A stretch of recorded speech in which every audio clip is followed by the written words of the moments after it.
Siapa yang tidak mengenal Ya'juj dan Ma'juj? Makhluk yang selalu dikaitkan dengan akhir zaman, digambarkan sebagai kekuatan mengerikan yang membawa kehancuran dimanapun mereka melangkah. Namun tahukah Anda bahwa di balik nama yang menakutkan itu, tersembunyi kisah kelahiran yang bukan hanya luar biasa, tetapi benar-benar menjijikkan dari segala aspek yang bisa kita bayangkan? Kisah yang tidak hanya menceritakan bagaimana mereka muncul di bumi, melainkan juga mengungkap rahasia besar tentang tujuan penciptaan mereka dan pesan mendalam yang Allah sampaikan kepada seluruh umat manusia. Saya yakin setelah mendengar cerita ini, pandangan Anda tentang Ya'juj dan Ma'juj akan sama sekali berubah. Bukan hanya sebagai makhluk yang harus ditakuti, melainkan bagian dari rencana ilahi dengan makna yang sangat dalam untuk kehidupan kita sehari-hari. Assalamualaikum warahmatullahi wabarakatuh. Sahabat Harfiah Kolbu, sebelum kita melanjutkan kisah ini, silahkan tekan tombol subscribe, like video ini, dan bagikan kepada orang-orang yang ingin diingatkan, agar kebaikan terus mengalir dan kita semua mendapat keberkahan dari ilmu yang disampaikan. Cerita tentang kelahiran Ya'juj dan Ma'juj tidak bisa dipisahkan dari sosok Raja Zulkarnain, seorang raja yang memiliki kekuasaan luas namun sangat bertakwa, dengan tujuan utama menyebarkan kebaikan dan menegakkan keadilan dimanapun dia berada. Pada masa kejayaannya, wilayah kekuasaannya meliputi sebagian besar daratan yang dikenal pada zamannya. Dari ujung barat hingga timur, dari dataran tinggi dingin hingga gurun pasir panas. Dia memerintah dengan keadilan dan selalu siap membantu setiap kaum yang membutuhkan tanpa memandang suku, agama, atau status sosial. Pada suatu hari, saat melakukan perjalanan untuk menyebarkan kebaikan, Raja Zulkarnain tiba di sebuah daerah di perbatasan negeri yang dikelilingi pegunungan tinggi dan tebing curam. Disinilah dia bertemu dengan sebuah kaum yang hidup dalam kondisi menyedihkan. Wajah mereka penuh kesusahan. Gerakan mereka menunjukkan bahwa mereka sedang menghadapi masalah besar yang tidak bisa diatasi dengan kekuatan mereka sendiri. Dengan suara gemetar dan penuh ketakutan, salah seorang pemimpin kaum tersebut menjelaskan bahwa mereka telah lama hidup dalam ketakutan karena ancaman dari kelompok makhluk yang belum pernah mereka lihat secara langsung, namun telah banyak merusak daerah sekitar. Menurut cerita turun-temurun, makhluk-makhluk tersebut akan segera lahir dan menyebar ke seluruh dunia untuk menghancurkan segala sesuatu yang baik dan benar yang telah manusia bangun. Mereka tidak akan mengenal batasan antara benar dan salah, tidak akan menghormati kehidupan apapun, dan akan melakukan kekerasan dan kehancuran tanpa rasa iba. Yang membuat cerita ini semakin mengerikan adalah penjelasan bahwa makhluk-makhluk yang akan lahir tersebut berasal dari proses yang sangat tidak biasa. Ibunya adalah seorang wanita yang telah terkena pengaruh kekuatan negatif sehingga tubuhnya menjadi tempat bagi perkembangan makhluk yang akan membawa kehancuran. Proses pembentukan mereka di dalam kandungan tidak seperti manusia atau makhluk lainnya. Mereka tumbuh dengan sangat cepat, saling bersaing untuk mendapatkan nutrisi, bahkan saling menyerang satu sama lain sebelum lahir. Hal ini membuat mereka memiliki sifat kasar, kejam, dan tanpa rasa empati sama sekali. Raja Zulkarnain mendengarkan setiap kata dengan seksama dan merasa bahwa masalah ini bukan hanya bagi kaum tersebut, tetapi juga ancaman bagi seluruh umat manusia jika tidak ditangani dengan benar. Sebelum mengambil tindakan, dia mencari petunjuk langsung dari Allah melalui ibadah yang khusyuk dan doa yang sungguh-sungguh, karena tahu bahwa masalah seperti ini tidak bisa diatasi hanya dengan kekuatan manusia semata. Selama beberapa hari dan malam, dia tinggal di daerah tersebut untuk mengamati kondisi kehidupan kaum tersebut. Dia melihat bahwa mereka benar-benar hidup dalam ketakutan mendalam, tidak berani pergi jauh dari tempat tinggal, tidak berani menanam tanaman atau beternak dengan tenang, bahkan tidak berani berbicara dengan suara keras karena takut akan datangnya makhluk yang ditakuti. Meskipun hidup dalam kondisi sulit, mereka tetap memiliki keyakinan kuat pada Allah Subhanahu wa Ta'ala dan menjalankan ibadah dengan penuh kesadaran akan tugas mereka sebagai hambanya. Hal ini semakin memperkuat tekadnya untuk membantu mereka dengan cara terbaik dan sesuai ajaran agama. Raja Zulkarnain mulai mengumpulkan informasi lebih lanjut tentang asal-usul dan karakteristik Ya'juj dan Ma'juj dari berbagai sumber terpercaya, mulai dari orang tua yang mengetahui cerita kuno hingga para ahli yang mempelajari tanda-tanda alam dan kehendak ilahi. Dia mendapatkan pemahaman yang lebih jelas tentang siapa mereka sebenarnya, bagaimana mereka akan lahir, dan apa yang membuat mereka menjadi makhluk yang menjijikkan serta berbahaya. Dia mengetahui bahwa kelahiran mereka bukan kebetulan atau kesalahan seseorang, melainkan bagian dari rencana ilahi yang telah ditetapkan jauh sebelum dunia terbentuk. Rencana yang bertujuan menguji kesabaran dan ketakwaan umat manusia, serta sebagai pengingat bahwa tidak ada kekuatan di dunia yang bisa mengalahkan kekuatan Allah kecuali dengan izinnya sendiri. Sifat menjijikan dari Ya'juj dan Ma'juj tidak hanya terletak pada bentuk fisik yang tidak biasa dan kurang menarik, tetapi lebih pada akhlak dan perilaku mereka yang sangat jauh dari apa yang dianggap baik dan benar oleh masyarakat manusia. Mereka akan memiliki kecenderungan untuk melakukan segala bentuk kejahatan, mulai dari mencuri, membunuh, merusak harta benda hingga melakukan perang dan menyebabkan kehancuran skala besar. Mereka tidak akan menghargai orang tua, tidak akan menghargai hubungan antar manusia, dan tidak akan memiliki tujuan hidup selain memenuhi hawa nafsu dan keinginan mereka sendiri. Hal ini membuat mereka menjadi makhluk yang benar-benar berbahaya dan perlu ditangani dengan cara tepat agar tidak menyebabkan kerusakan yang lebih besar. Raja Zulkarnain juga mengetahui bahwa sebelum kelahiran mereka, alam semesta telah memberikan berbagai tanda dan isyarat seperti perubahan cuaca yang tidak biasa, munculnya penyakit yang tidak diketahui penyebabnya, serta meningkatnya jumlah orang dengan sifat kasar, kejam, dan tidak bertanggung jawab.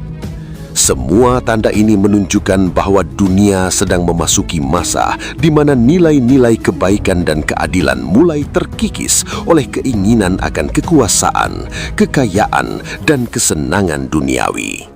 Masa di mana manusia mulai melupakan tujuan utama mereka datang ke dunia dan hanya fokus pada hal-hal sementara dan tidak abadi.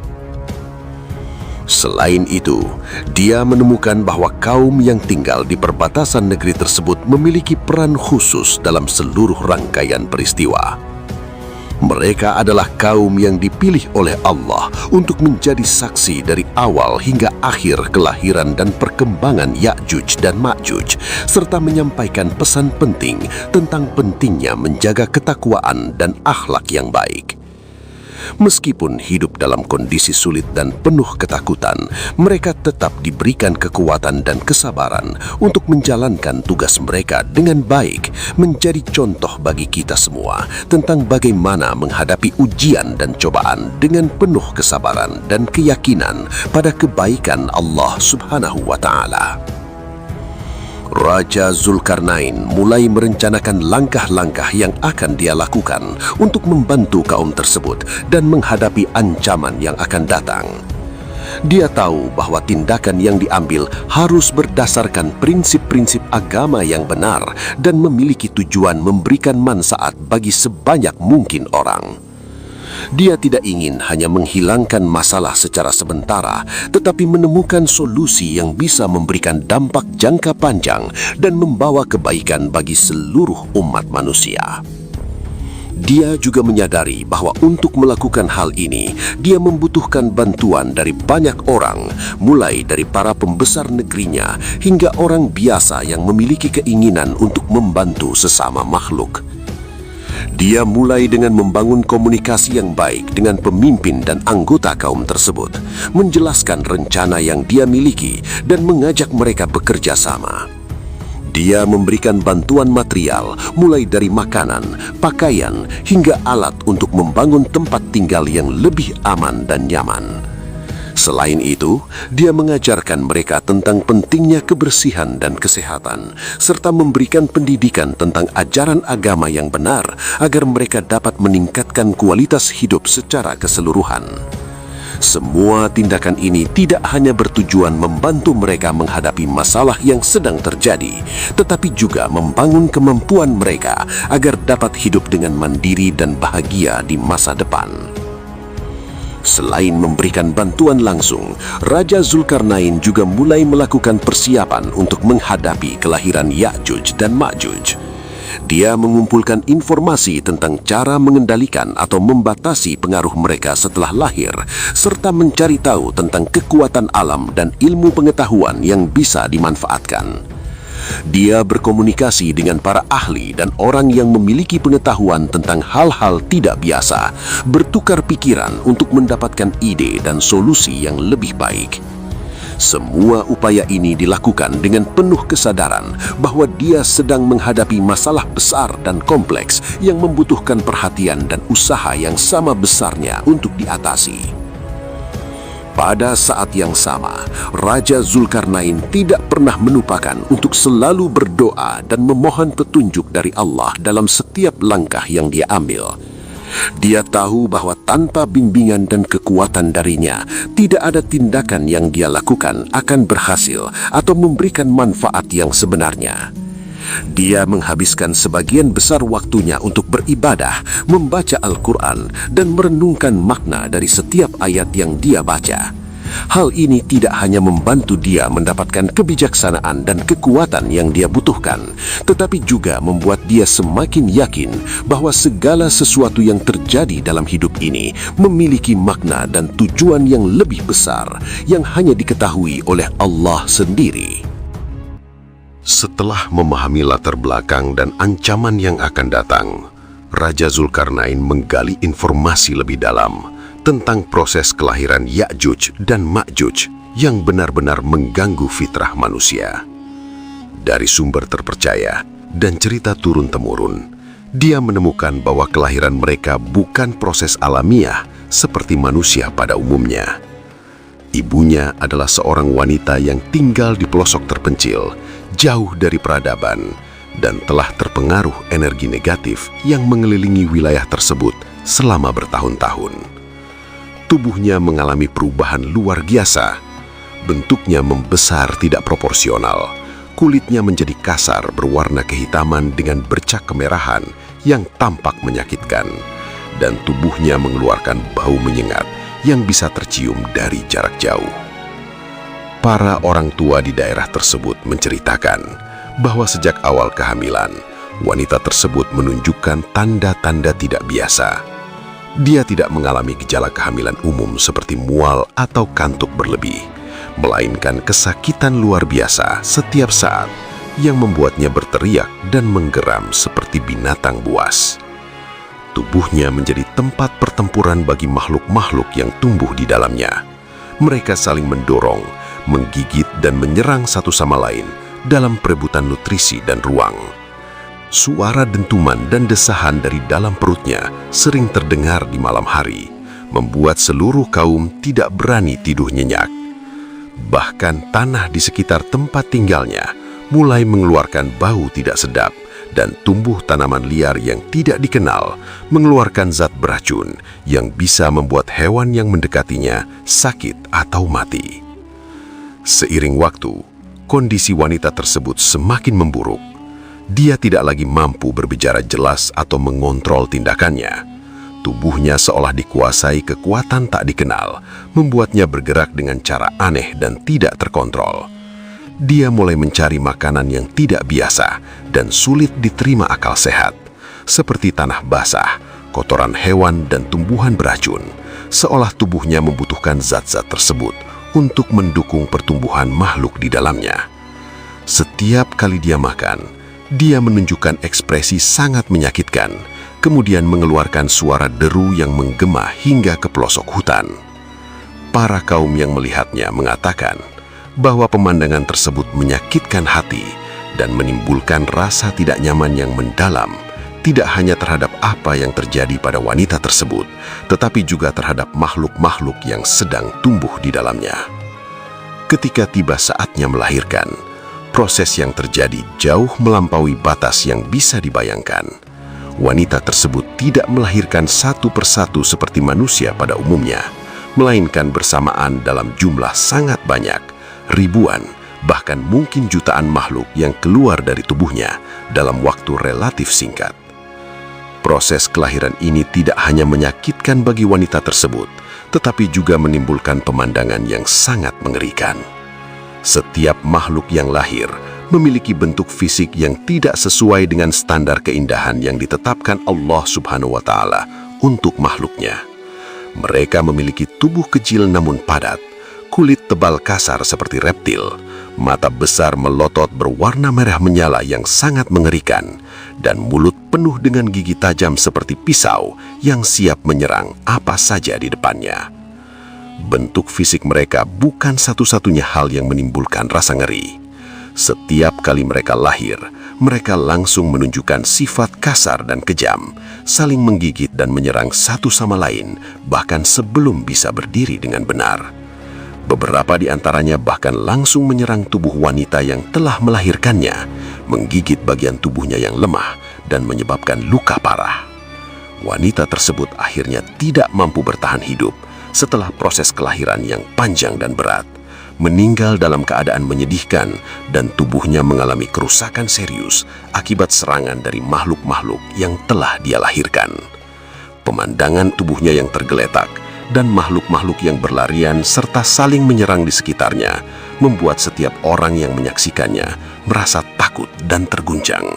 Sebuah peristiwa yang akan terus teringat dalam benak mereka selama sisa hidup mereka.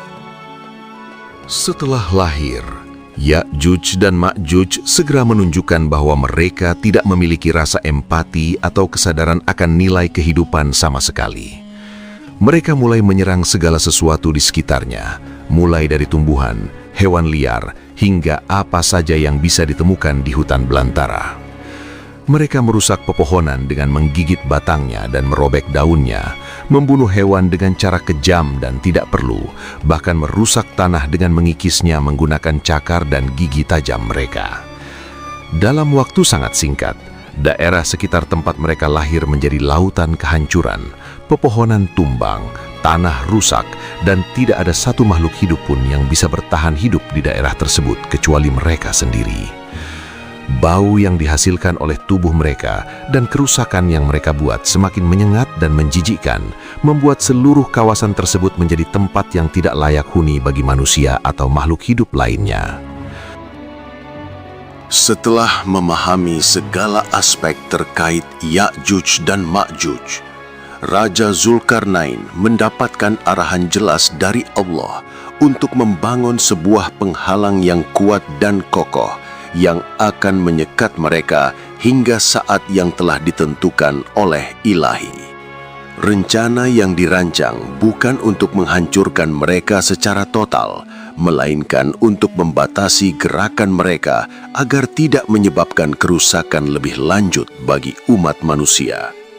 Dia kemudian mengumpulkan ribuan pekerja dari berbagai daerah, termasuk tukang batu ahli membangun struktur besar, ahli keahlian yang memahami bahan-bahan alam dengan kekuatan khusus, serta para pemimpin agama yang akan memberikan doa dan berkah pada setiap tahap pembangunan. Semua pekerja mendapatkan perlindungan yang cukup dan diberi makan dengan baik, karena pekerjaan yang dilakukan bukan hanya pekerjaan fisik semata, melainkan sebuah ibadah dengan tujuan yang sangat mulia. Proses pembangunan tembok tidaklah mudah. Lokasi yang dipilih adalah sebuah lembah sempit yang dikelilingi pegunungan tinggi, membuat akses bahan bangunan menjadi sangat sulit. Para pekerja harus bekerja keras setiap hari, membawa batu-batu besar dari tempat penambangan yang jauh dengan menggunakan kekuatan manusia dan hewan ternak. Mereka juga menghadapi tantangan alam seperti hujan deras yang membuat jalan licin dan lumpur, serta panas matahari menyengat yang membuat mereka mudah lelah dan dehidrasi. Namun semangat mereka tetap tinggi karena mereka tahu sedang bekerja untuk kebaikan seluruh umat manusia dan menjalankan perintah ilahi yang telah diberikan kepada Raja Zulkarnain. Bahan-bahan yang digunakan tidak biasa. Selain batu bata dan semen yang biasa digunakan pada zamannya, Raja Zulkarnain juga menggunakan berbagai jenis tanah liat khusus, biji-bijian yang telah diberi berkah, serta zat-zat alam lainnya yang dipercaya memiliki kekuatan untuk mencegah Ya'juj dan Ma'juj mencoba menerobos. Setiap lapisan tembok memiliki fungsi yang berbeda. Lapisan luar melindungi dari serangan fisik, lapisan tengah memberikan kekuatan struktural yang kuat, dan lapisan dalam memberikan perlindungan spiritual yang mampu mengendalikan energi negatif yang dimiliki oleh mereka. Setiap batu yang dipasang dan setiap lapisan yang diterapkan selalu diiringi dengan doa dan bacaan ayat-ayat suci agar tembok tersebut memiliki kekuatan yang benar-benar mampu memenuhi tujuan pembangunannya. Selama proses pembangunan, Ya'juj dan Ma'juj tidak tinggal diam. Mereka menyadari bahwa upaya sedang dilakukan untuk membatasi gerakan mereka dan segera mulai menyerang lokasi pembangunan dengan segala kekuatan yang mereka miliki. Mereka datang dengan jumlah sangat banyak, mengeluarkan suara jeritan yang menusuk telinga dan mencoba merobek batu-batu yang sedang dipasang dengan gigi dan cakar tajam mereka. Beberapa kali, mereka hampir berhasil menerobos garis pertahanan pasukan Raja Zulkarnain. Namun setiap kali upaya mereka selalu berhasil dihalangi oleh kekuatan yang tidak terlihat, yang dipercaya adalah campur tangan langsung dari Allah yang melindungi para pekerja dan memastikan pembangunan berjalan sesuai rencana. Raja Zulkarnain sendiri selalu berada di garis depan selama proses pembangunan, memberikan semangat dan dukungan kepada para pekerja, serta memastikan setiap tahap berjalan dengan benar. Dia tidak pernah menunjukkan rasa takut atau kebingungan, meskipun seringkali harus menghadapi ancaman langsung dari Ya'juj dan Ma'juj. Setiap kali ada serangan, dia akan berdiri tegak dan membaca ayat-ayat suci yang dipercaya memiliki kekuatan untuk mengusir kekuatan negatif. Dan setiap kali, hal tersebut selalu berhasil membuat mereka mundur dengan terpaksa. Para pekerja melihatnya sebagai contoh yang sangat inspiratif, seorang pemimpin yang tidak hanya memiliki kekuasaan dan kekayaan, tetapi juga memiliki keberanian dan ketakwaan yang luar biasa terhadap Allah Subhanahu wa Ta'ala. Setelah berbulan-bulan kerja keras, tembok yang megah dan kokoh akhirnya selesai dibangun. Tingginya mencapai puluhan meter dan ketebalannya cukup untuk mencegah segala bentuk serangan fisik. Permukaannya yang halus dan licin membuat mereka sulit memanjat atau menggenggam batu-batu di permukaan, sedangkan struktur yang kokoh membuat mereka tidak mampu menghancurkannya dengan kekuatan fisik semata. Selain itu, energi spiritual yang terkandung dalam tembok membuat Ya'juj dan Ma'juj merasa tidak nyaman dan sulit berada di dekatnya, sehingga mereka terpaksa kembali ke wilayah yang telah ditentukan dan tidak bisa lagi keluar untuk menyebabkan kerusakan pada manusia. Setelah tembok selesai dibangun, Raja Zulkarnain memberikan pesan penting kepada seluruh kaum yang telah membantu, serta kepada seluruh umat manusia yang akan datang. Dia menjelaskan bahwa keberadaan Ya'juj dan Ma'juj bukanlah sesuatu yang harus kita benci atau takuti secara buta, melainkan sebuah pengingat berharga tentang pentingnya menjaga akhlak dan moral yang baik dalam kehidupan sehari-hari. Mereka adalah cerminan dari sifat-sifat buruk yang ada dalam diri kita sendiri, seperti keserakahan, kekerasan, dan ketidakpedulian terhadap sesama makhluk. Jika kita tidak mampu mengendalikan sifat-sifat buruk tersebut dan terus mengikuti jalan yang salah, maka kita sendiri akan menjadi seperti mereka yang membawa kehancuran bagi diri kita dan orang lain di sekitar kita. Raja Zulkarnain juga menjelaskan bahwa tembok yang dibangun bukanlah solusi permanen. Sesuai dengan ketentuan ilahi, pada saat yang telah ditentukan di masa depan, tembok tersebut akan runtuh dan Ya'juj dan Ma'juj akan keluar kembali untuk menyebarkan kerusakan dan kehancuran di seluruh dunia. Hal ini bukanlah ancaman yang harus membuat kita takut dan putus asa, melainkan sebuah panggilan untuk selalu siap dan menjaga diri kita agar tetap berada di jalan yang benar. Pada saat itu tiba, hanya mereka yang memiliki keyakinan kuat pada Allah dan telah menjalankan perintahnya dengan sepenuh hati yang akan mampu menghadapi cobaan tersebut dengan penuh kesabaran dan keberanian. Selain itu, dia menekankan pentingnya menjaga keharmonisan dengan alam semesta dan dengan sesama makhluk Allah. Kerusakan yang ditimbulkan oleh Ya'juj dan Ma'juj tidak hanya terjadi karena sifat mereka yang buruk, tetapi juga karena manusia telah melupakan tanggung jawab untuk merawat dan menghargai ciptaan Allah Subhanahu wa Ta'ala. Dia mengajak semua orang untuk selalu menjaga kebersihan lingkungan, tidak merusak hutan atau sumber daya alam, dan selalu berusaha hidup dengan damai dan rukun bersama sesama manusia serta seluruh makhluk hidup lainnya. Hanya dengan cara ini, kita bisa menciptakan dunia yang lebih baik dan lebih damai, di mana nilai-nilai kebaikan dan keadilan dijunjung tinggi dan setiap makhluk hidup bisa menikmati kehidupan yang penuh berkah dan kebahagiaan. Kisah tentang kelahiran Ya'juj dan Ma'juj yang menjijikkan serta upaya Raja Zulkarnain untuk mengatasi masalah yang ditimbulkan oleh mereka adalah sumber hikmah dan pelajaran yang sangat berharga bagi seluruh umat manusia. Cerita ini mengajarkan kita bahwa setiap makhluk yang diciptakan oleh Allah memiliki tujuan dan makna yang spesifik, bahkan jika terkadang kita tidak dapat memahaminya secara langsung. Kita diajarkan tentang pentingnya selalu menjaga ketakwaan dan akhlak yang baik, tentang bahaya dari sifat-sifat buruk yang ada dalam diri kita, dan tentang pentingnya bekerja sama untuk menciptakan dunia yang lebih baik. Cerita ini juga mengingatkan kita tentang pentingnya bersyukur atas segala nikmat yang telah diberikan oleh Allah Subhanahu wa Ta'ala, serta memiliki keyakinan yang kuat padanya dalam menghadapi segala bentuk cobaan dan kesulitan dalam hidup kita. Semoga kita semua bisa mengambil pelajaran dari kisah ini dan selalu berusaha menjadi manusia yang lebih baik, mampu memberikan kontribusi positif bagi kehidupan kita sendiri dan bagi orang lain di sekitar kita. Wassalamualaikum warahmatullahi wabarakatuh.